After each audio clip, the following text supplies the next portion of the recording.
শ্রী শ্রী সুধারাম বাউলের ২৯৫তম জন্মতিথি মহোৎসব পালন উপলক্ষে ডেমরা ঐতিহ্যবাহী বাউল বাজার প্রতি বছরের ন্যায় ডেমরা থানা ডিএসসিসি ৬৯ নং ওয়ার্ড জাতীয়তাবাদী দল বিএনপি কর্তৃক ১০ দিন ব্যাপী আয়োজিত এক বিশাল মেলা উৎসব ২০২৫ আয়োজন করা হয়েছে।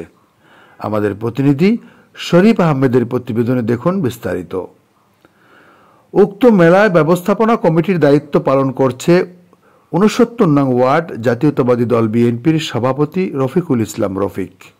সার্বিক তত্ত্বাবধানে দায়িত্ব পালন করছেন আব্দুল হাই, সাধারণ সম্পাদক ৬৯ নং ওয়ার্ড জাতীয়তাবাদী দল বিএনপি ডেমরা থানা।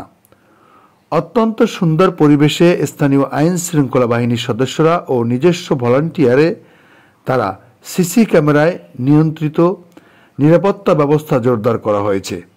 দূর দূরান্ত হতে আগত নারী, পুরুষ, শিশু সর্বস্তরের দর্শনার্থীদের ভিড় মুখরিত হয়ে উঠেছে ডেমরা ঐতিহ্যবাহী বাউল বাজার মেলা উৎসব। মেলা কমিটিকে সুশৃঙ্খল পরিবেশের জন্য যুবদল, ছাত্রদল, স্বেচ্ছাসেবক দল সহ সহযোগী সংগঠনের স্থানীয় নেতাকর্মীরা দায়িত্ব পালন করে যাচ্ছেন।